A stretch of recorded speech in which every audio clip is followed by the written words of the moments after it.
ఈ నెల 22వ తేదీన ఆదివారం ఉదయం 10 గంటలకు వరం రెసిడెన్సీలో నా కొత్త నవల నక్షత్ర బాట ఆవిష్కరణ సభ, పరిచయ సభ జరుగుతుంది. దాని వివరాలు సాహితీ స్రవంతి బాధ్యులు శ్రీనివాస్ గారు కూడా ఆ సభ యావత్తు ఎలా జరుగుద్ది, ఎవరు పాల్గొంటారో తెలియజేశారు. నేను చెప్పదలుచుకుంది ఏంటంటే, ఆ నవల క్లుప్తంగా ఒక 2-3 వాక్యాల్లో నక్సలైట్ పోరాటంగా చెప్పుకునే ఒక ఏదైతే ఉందో అది శ్రీకాకుళ రైతాంగ సాయుధ పోరాటం. అందులో దాదాపుగా పురుషులతో పాటు స్త్రీలు కూడా పాల్గొని అనేక త్యాగాలు చేశారు. మనకు తెలిసినటువంటి కొంతమంది వాళ్ళ పిల్లల్ని వదిలేసి, ఇల్లు వదిలేసి పోరాటంలోకి వెళ్ళి చనిపోయారు. 50 ఏళ్ళు అయింది, వాళ్ళ చరిత్ర తెలియదు ఎవరికి, వారి త్యాగాలు తెలియవు. దానికి సంబంధించి బేస్ చేసుకొని పునాదిగా శ్రీకాకుళ పోరాటంలో పాల్గొన్న వీరోచిత మహిళల జీవిత చరిత్ర పునాదిగా ఒక నవల రాశాను. అదే నక్షత్ర బాట. ఆ నవలకు నాకు ప్రేరణించిన వీర మహిళల పిల్లల్ని, వాళ్ళని వదిలేసి వెళ్ళిపోయిన కాబట్టి ఆ పిల్లల్ని కూడా తీసుకొచ్చి వాళ్ళని ఆత్మీయ అతిథులుగా సత్కరించి ఈ నవల వాళ్ళకి అందజేయడం కూడా ఆ కార్యక్రమంలో ఒక భాగం. అంచేత ఇది ఒక ప్రత్యేకమైన, మామూలు సాధారణమైన నవలలు కావు. ఇది చారిత్రక కాల్పనిక నవల, అమరవీరుల త్యాగాలను వర్ణించిన నవల, వారి పిల్లలను గౌరవించే సందర్భం కాబట్టి అందరూ తప్పకుండా సభకు హాజరవ్వాలని కోరుకుంటున్నాను.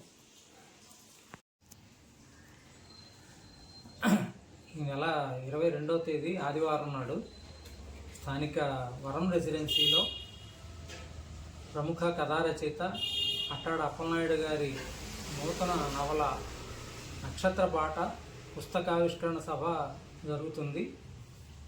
ఈ పుస్తకావిష్కరణ సభకి జిల్లాలో ఉన్న కవులు, రచయితలు, మేధావులు, పాత్రికేయులు అందరూ హాజరు కావాలని ఆహ్వానిస్తున్నాం.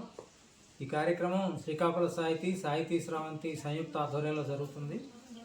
పుస్తకావిష్కరణ ప్రొఫెసర్ నిర్మల, లా కాలేజీ, ఆంధ్ర యూనివర్సిటీ విశ్రాంత ప్రొఫెసర్, ఆమె ఆవిష్కరణ చేస్తారు.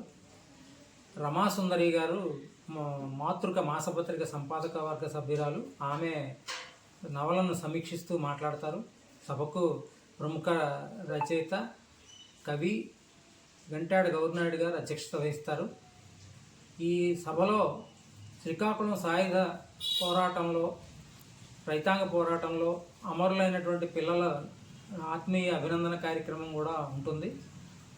దీంట్లో వక్తలుగా ఆత్మీయ సందేశాలు ఇచ్చేవారుగా నల్లి ధర్మారావు గారు, చీకటి దివాకర్ గారు, గార్ రంగనాథం గారు, మల్లిపురం జగదీష్, ప్రజా సంఘాల నాయకులు వంకల మాధవరావు గారు, అలాగే మద్దెల మల్లేశ్వరరావు గారు, కె నాగమణి, అల్లాడ లక్ష్మి గారు, విజికే మూర్తి గారు తదితరులు పాల్గొంటున్నారు.